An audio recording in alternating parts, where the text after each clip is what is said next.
Hello नमस्ते। और इस वीडियो के साथ तुम लोगों का ये जो चैप्टर है ऑर्गेनाइजिंग का बिल्कुल कंप्लीट हो जाएगा। हमारा सिर्फ डेलीगेशन वाला पार्ट बचा है एंड डिसेंट्रलाइजेशन और सेंट्रलाइजेशन वाला। अब पुरानी वीडियोस कैसी लगी हैं, पूरा अच्छे से पढ़ा है कि नहीं पढ़ा है, कमेंट में अपना स्टेटस थोड़ा सा बता दो कि पढ़ाई कैसी चल रही है। एंड हम लोग बिगिन करते हैं हमारे इस वीडियो से।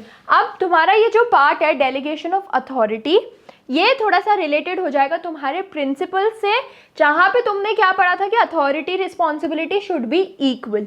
यहाँ पे अथॉरिटी की जो बात हो रही है, जिसका डेलीगेशन हो रहा है। अब डेलीगेशन का मतलब क्या? डेलीगेशन का मतलब ग्रांट करना किसी भी चीज़ को, मतलब ग्रांटिंग, दे देना। किसका?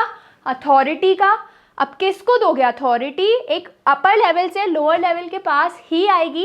एंड कैसे आएगी कि वो जो ऑपरेशन हो रही है, कि वो जो फिर एक्टिविटीज़ हो रही है ना, वो लिमिट में ही हो। तो इसकी डेफिनेशन क्या है कि delegation of authority refers to the granting of authority to operate within the limits. ठीक है। अब ये जो अथॉरिटी पास ऑन हो रही है, ये किससे पास ऑन होगी?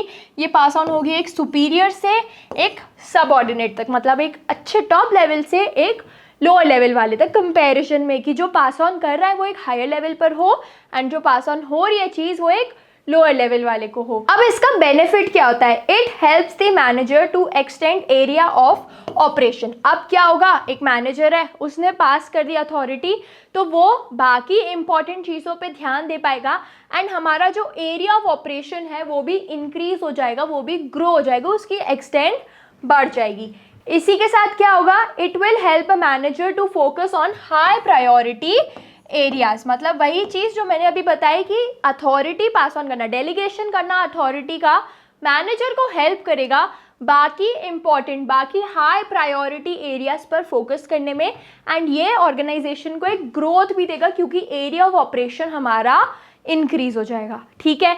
अब डेलीगेशन ऑफ अथॉरिटी के कुछ एलिमेंट्स भी होते हैं जो हमारे हैं, ये 3 एलिमेंट। सबसे पहला आता है हमारे पास रिस्पॉन्सिबिलिटी, अथॉरिटी एंड अकाउंटेबिलिटी। अब रिस्पॉन्सिबिलिटी मतलब कुछ काम जो हमें करवाना है उसका वर्क असाइन करना किसी को, उस चीज़ को हम क्या बोलेंगे?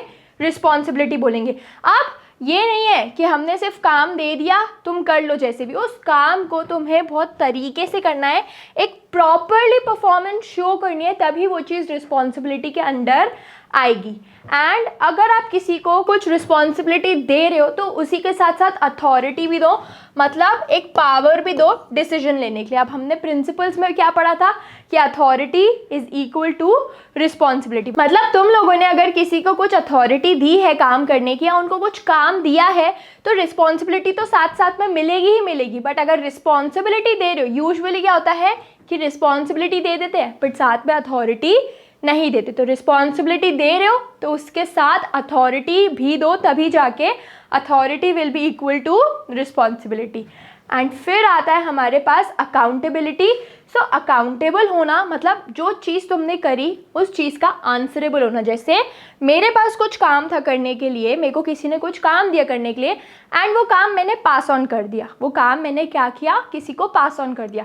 अब भले वो काम उसने सही किया या नहीं किया उससे मतलब नहीं, मेरे को जिसने काम दिया था मेरे को उसको आंसर तो करना ही है कि काम क्यों नहीं हुआ, खराब क्यों हुआ। तो अकाउंटेबिलिटी का सिंपल वर्ड में मीनिंग है आंसरेबल होना।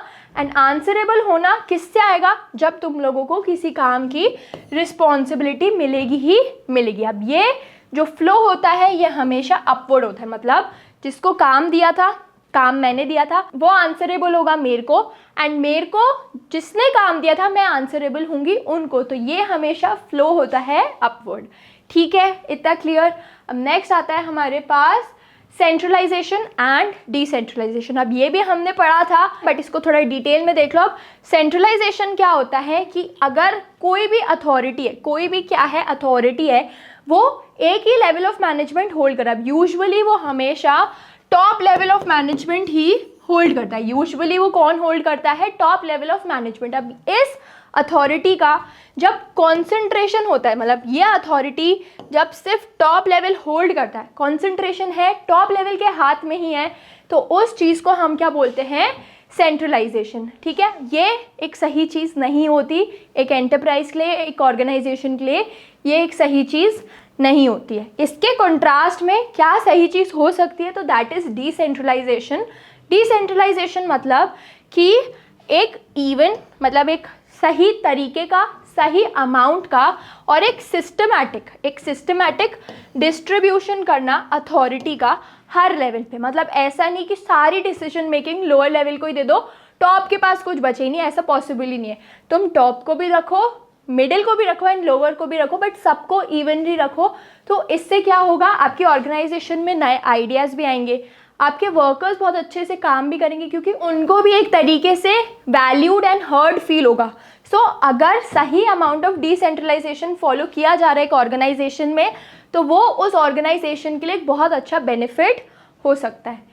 ठीक है, अब इसके इम्पॉर्टेंस क्या होते हैं, इसके इम्पॉर्टेंस क्या होंगे कि ये मैनेजरियल टैलेंट को डेवलप करवाएंगे। अब हर लेवल पे अगर लोगों को आदत रहेगी डिसीजन मेकिंग की, अथॉरिटी की, तो वो फ्यूचर में जब अपर लेवल पे आएंगे, जब वो फ्यूचर में जाके आगे आएंगे, तो उनको वो मैनेजरियल स्किल, उनको वो managerial decision making, managerial talent already पता होगा एंड वहाँ पे फिर वो एकदम नया नया फील नहीं करेंगे, सिर्फ उनकी पावर थोड़ी सी और बढ़ जाएगी। इसी के साथ क्या होगा कि ये इनिशिएटिव डेवलप करेगा, मतलब न्यू आइडियाज़ डेवलप करेगा, न्यू इनोवेशंस डेवलप करेगा, क्योंकि लोअर लेवल वालों को भी बोलने का कहीं ना कहीं मौका मिलेगा। अब इसकी ही वजह से क्या होगी, इसकी वजह से इनकी ग्रोथ भी हमें देखने को मिलेगी एंड कंट्रोल भी बेटर रहेगा पूरी ऑर्गेनाइजेशन में, क्योंकि पावर्स डिस्ट्रीब्यूटेड रहेंगी। एंड लास्ट में कि टॉप लेवल मैनेजमेंट जो है उसके पास ना सारा बोझ नहीं रहेगा, उसकी जो पावर का पूरा बोझ है, मतलब पूरा जो हेडेक वाला काम है वो थोड़ा थोड़ा सब बांट लेंगे, तो टॉप लेवल मैनेजमेंट थोड़ा रिलीफ में रहेगा, थोड़ा पीसफुल रहेगा कि हाँ ये काम कोई और देख सकता है, मैं अभी कुछ ज़्यादा इंपॉर्टेंट वाला काम देख लेता हूँ। एंड डिसीजन मेकिंग भी एक क्विक तरीके से होगी, क्योंकि हर चीज़ के लिए हमें एक स्केलर चेन फॉलो नहीं करना पड़ेगा। मतलब हमसे ऊपर भी, हम अगर वर्कर हैं तो हम सीधा लोअर लेवल मैनेजमेंट को रिपोर्ट कर सकते हैं, वो अपने लेवल पे चीज़ें सॉल्व करवा सकते हैं। डिसीजन मेकिंग इस तरीके से इंक्रीज हो जाएगी। तो यहाँ पे तुम्हारा चैप्टर कंप्लीट हुआ। मैंने वीडियो के स्टार्ट में बोला था कि तुम्हारा जो भी अभी स्टेटस चल रहा है पढ़ाई का, कमेंट करके बताओ, इंटरैक्ट करते हैं, वीडियोस आती रहेंगी। तब तक के लिए स्टे ट्यून्ड।